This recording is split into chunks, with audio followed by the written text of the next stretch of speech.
Assalomu alaykum.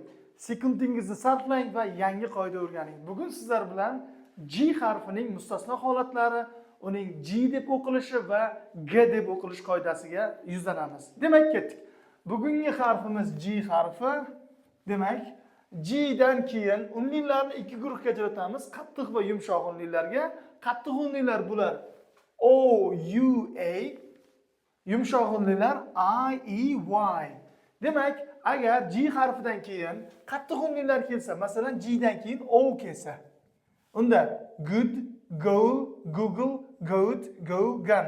E'tibor bergan bo'lsangiz, G dan keyin qattiq unlilar kelsa, unda u G deb talaffuz qilinmoqda. Keyingisi G harfidan keyin U kelyapti. Gum, guy, guest. Xo'p, uchinchi harfimiz A. G dan keyin A harfi kelyapti. Gamble, game, gather, gasoline, gas. Endi yumshoq unlilar holatiga yuzlanamiz. Demak, G harfidan keyin yumshoq unlilar kelsa, masalan, G plus I kelsa, giraffe, giant. Giant degani ulkan degan do'stlar. Demak, G dan keyin E harfi kelyapti. Germ, Germany, gesture, general, gentle, gentleman, genius.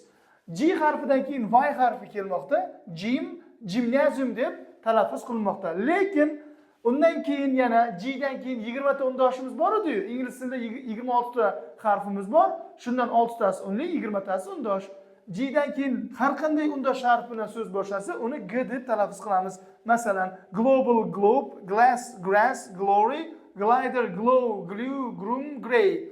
Lekin mustasno holati deb sizga videomiz dastlabki gapimizda aytib o'tganimdek, masalan, G dan keyin shunday harflar keladi. I, E yoki nima? I yoki E. Masalan, unda get so'zi, giddy so'zi, giggle so'zi va begin so'zi. Begin so'zida G dan keyin I harfi kelsa-da, ammo u G deb talaffuz qilinmoqda. Aslida qoida bo'yicha uni biz yumshoq unli keldi-ku, nega siz uni G deb talaffuz qilmadingiz degan siz menga savol berishingiz mumkin.